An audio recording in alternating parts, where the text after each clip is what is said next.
comic books. Comic books have been with me since I was 7 years old. Sequential art with words, regardless of how good or bad they are. I'm engaged in this. I get to be a bit of an editor, a bit of a director. I get to freeze frame. If I don't want to move my eyes from left to right, if I want to linger on a picture, I can linger, and then I move on to the next one. It's great. It's fantastic. It's a great way to tell a story. In a previous episode of Horror Metal Flashbacks, we talked about how the musician Danzig used an image from a comic book without the permission of the artist. But in this episode, we're going to talk about how a musician's song title was used to name a comic book character without that musician even knowing about it. The comic book character in question is Negasonic Teenage Warhead. Here's Haley to give you some background information on that character. Thanks, Rich. Negasonic Teenage Warhead, civilian name Eloise or Ellie Phimister, is a Marvel Comics superheroine. She was created by Grant Morrison and Frank Quitely, and she first appeared in New X-Men number 115 in 2001. She is named after the song Negasonic Teenage Warhead by the hard rock band Monster Magnet. She belongs to a subspecies of humans called mutants, who are born with superhuman abilities. Negasonic Teenage Warhead's appearance and powers were eventually altered in the comics to match her appearance in the Deadpool films, with the third one set in the Marvel Cinematic Universe, in which she was portrayed by the actor Brianna Hildebrand. Okay, let's clarify something here.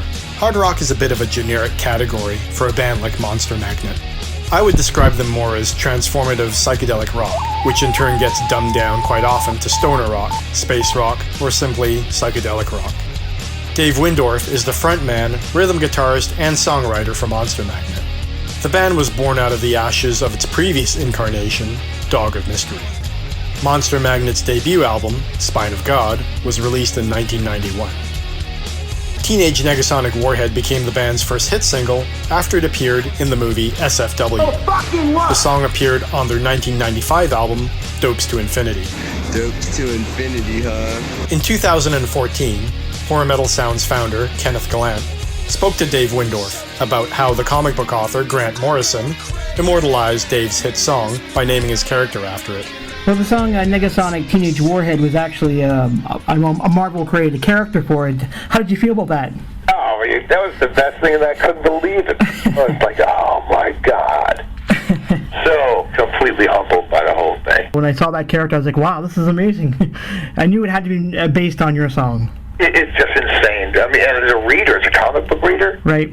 I didn't know that was coming out. So they did it without even telling you? No, he just did. Grant Morrison just did it. And I'm just out there reading comics, and I'm like, holy shit. This is amazing. And it's funny, years later, now I know him, Now, I can consider him a friend. And, every time I see him, I'm like, yeah, you son of a bitch, you're great. So as you can hear from Ken's interview with Dave is extremely ecstatic about his song title being used to name a character in the Marvel Universe, because Dave himself is an enormous comic book fan, and it's not the first time a comic book reference has been used in a Monster Magnet song. Here's Haley to explain. That's right, Rich. I've sourced 6 other songs with comic book references, and all of them are from the Marvel Comics universe. In the song, Baby Got Her Damarung from the 1998 album Power Trip, Dave references the Marvel Comics character, MODOK. So what would MODOK do if his memory got too full? He'd find the power source, and then he'd pick what plugs to pull. In the song Melt from the band's 2000 album, God Says No, the lyrics include a nod to the legendary comic book artist, Jack Kirby. And I was thinking how the world should have cried on the day Jack Kirby died. I wonder if I'm ill, yeah. And again, from the album Dopes to Infinity, an instrumental track is named after another Marvel Comics character, Ego the Living Planet. Additionally, the songs Mindless Ones from the album Last Patrol, All Shook Out from God Says No, and The Titan Who Cried Like a Baby on their Mastermind album all have references to Marvel Comics characters.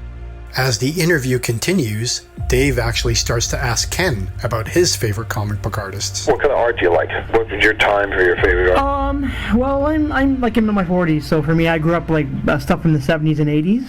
Yeah. So I was into like guys like Mike Zack and Frank Miller and Yeah. those are the guys that I kind of grew up reading. Stuff I see now is okay, but it's I don't really find it all that impressive, to be honest.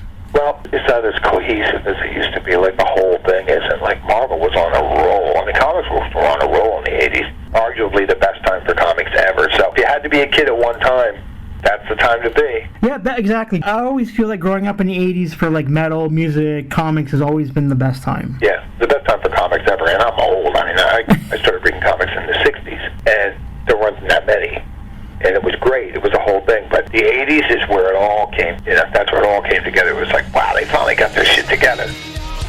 In the music video for Negasonic Teenage Warhead, the band members of Monster Magnet float around on asteroids, and they're orbiting a giant female cosmic entity, or deity.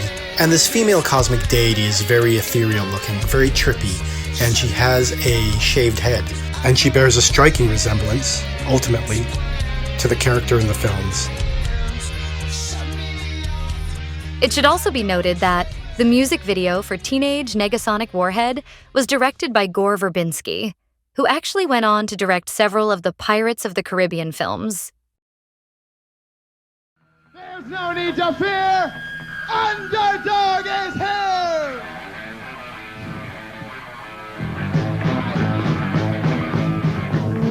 So while we were writing this episode, we came across a very interesting fact.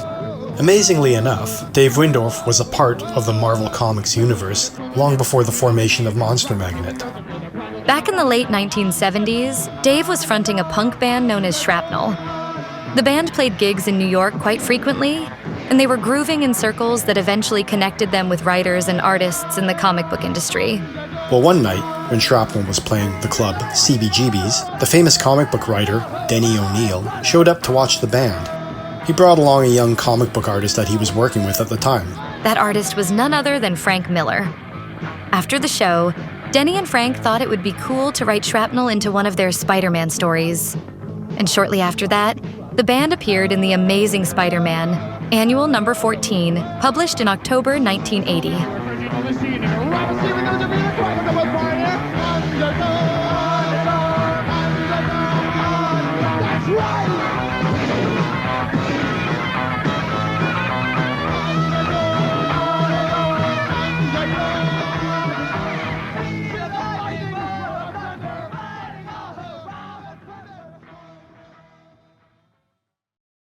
Monster Magnet's musical ideas are inspirational, to say the least. So when you get lyrics like,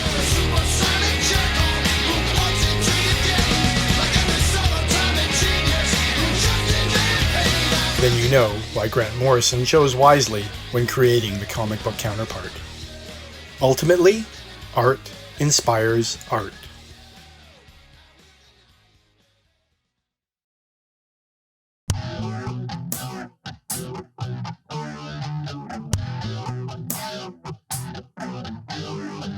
Thanks for watching this episode of Horror Metal Flashbacks. Don't forget to like and subscribe. And until the next time, sleep tight.